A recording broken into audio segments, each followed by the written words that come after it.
Have you ever wondered how stress can potentially fuel the spread of cancer in the body? This intriguing question has been the focus of numerous scientific studies, leading us to the precipice of a groundbreaking discovery. Stress, an inescapable part of our lives, can often have severe consequences on our health. From increasing the risk of heart disease to stroke, the effects of long-term stress are far-reaching. But perhaps one of the most shocking revelations is its potential role in the spread of cancer. This elusive connection has been a persistent enigma, a complex puzzle in the world of cancer care. A recent breakthrough from the Cold Spring Harbor laboratory has shed new light on this mystery. The scientists at the forefront of this research, Xue-Yan He and Mikala Egeblad, have been tirelessly studying the possible links between stress and the progression of cancer. Their focus has been on understanding the cause and effect relationship between these two seemingly unrelated factors in order to develop more effective treatments for cancer patients. Their findings suggest that stress might indeed be a silent accomplice in the spread of cancer. They discovered that stress triggers a specific response in white blood cells, known as neutrophils. These cells, under the influence of stress, form web-like structures that potentially make body tissues more susceptible to cancer metastasis. This remarkable discovery could be a significant milestone in developing new strategies to halt the spread of cancer. But the puzzle doesn't end there. This is just the tip of the iceberg in our understanding of how stress influences cancer metastasis. There are still many pieces that need to be put together to complete the picture. But every new piece of information brings us closer to the ultimate goal, preventing the spread of cancer and improving the lives of those affected by this disease. The question we're about to dive into is, how does stress contribute to cancer's spread? As we delve deeper into this fascinating topic, we're bound to uncover more surprising insights that could revolutionize the way we perceive and treat cancer. Stress, an inevitable part of our lives, can have far-reaching impacts on our health. It's a silent player, constantly grinding in the background of our busy lives, and it can have some unexpected consequences. One of these is the role it plays in the spread of cancer. A groundbreaking study by Xue-Yan He, a former postdoc in Cold Spring Harbor Laboratory, and her colleagues, has shed light on this mysterious connection. They discovered that chronic stress in mice with cancer led to a startling increase in metastatic lesions. But how does this happen? Their research points to stress hormones, specifically glucocorticoids. These hormones act on certain white blood cells called neutrophils, causing them to form intricate web-like structures. Imagine these structures like sticky spider webs, trapping anything that comes near. In this case, they make the body tissues more prone to metastasis. These sticky webs are known as nets, short for neutrophil extracellular traps. Under normal circumstances, nets are our allies, defending us against invading microorganisms. But when cancer enters the scene, the tables turn.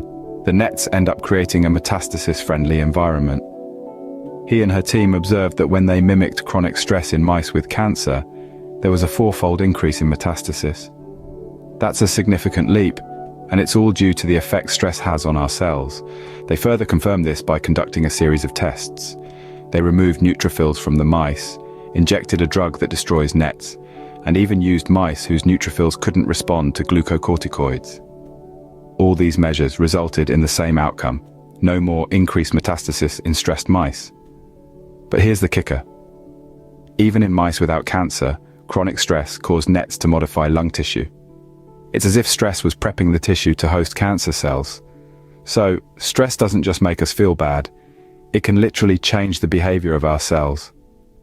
This revelation underscores the importance of stress management, not just for our mental well-being, but for our physical health too, especially when it comes to preventing the spread of cancer. But how exactly does stress cause cancer to spread? It's all about the white blood cells called neutrophils. Neutrophils are our body's first line of defense against invaders. Neutrophils are like the brave soldiers on the front lines of a battlefield. But under stress, these soldiers alter their strategy. Here's where the plot thickens. Stress hormones, known as glucocorticoids, act on these neutrophils. When under the influence of these hormones, the neutrophils start forming what can be best described as spider web-like structures. Scientists call these structures neutrophil extracellular traps, or nets. Now you might be wondering, why would these cells form such structures? Well, the answer lies in their original function. These nets are usually formed when neutrophils expel their DNA to trap invading microorganisms. It's a pretty clever defense mechanism, isn't it? However, in the case of cancer, these nets take on a more sinister role. Instead of trapping invaders, they create an environment that's welcoming to cancer cells. It's like laying out the red carpet for the enemy. These nets make the body tissues more susceptible to metastasis, which is a fancy term for the spread of cancer from one part of the body to another. But wait, there's more.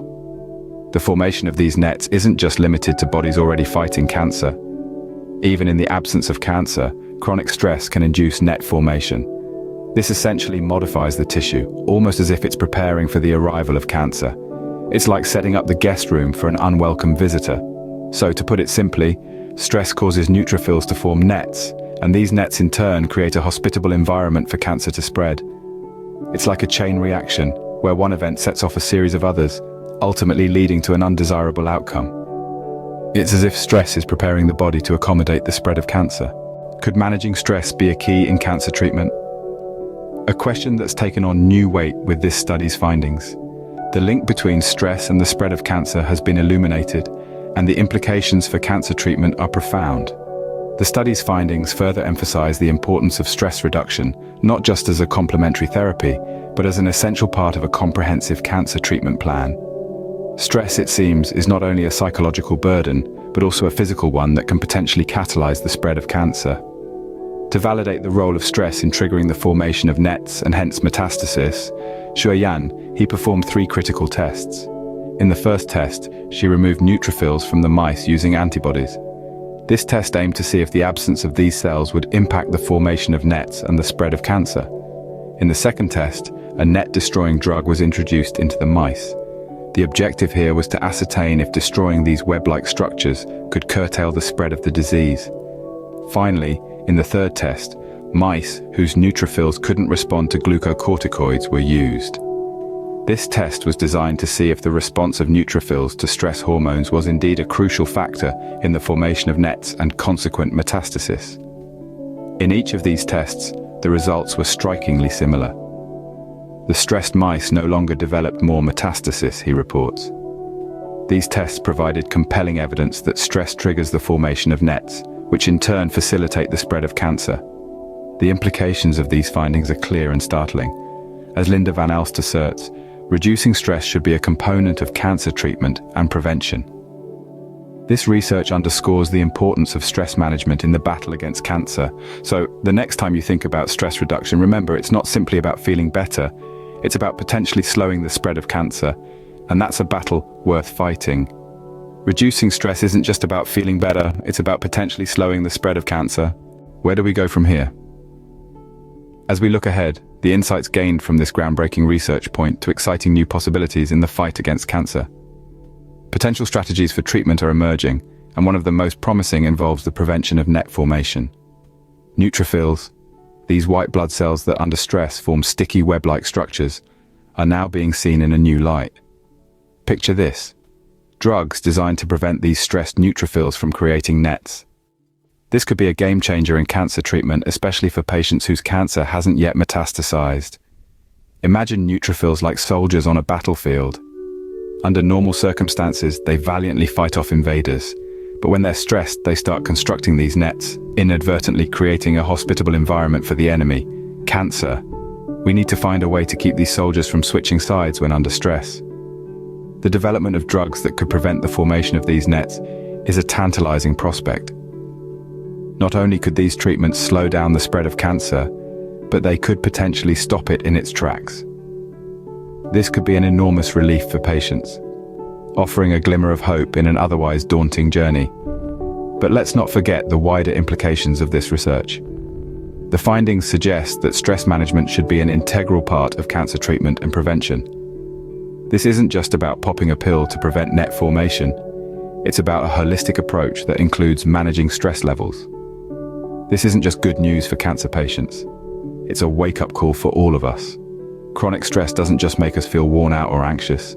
It could be setting the stage for serious health problems down the line. So let's not wait until we're faced with a health crisis to start taking stress management seriously. As we continue to unravel the mysteries of stress and cancer, it becomes evident that managing stress isn't just good for our mental health. It could be a lifesaver.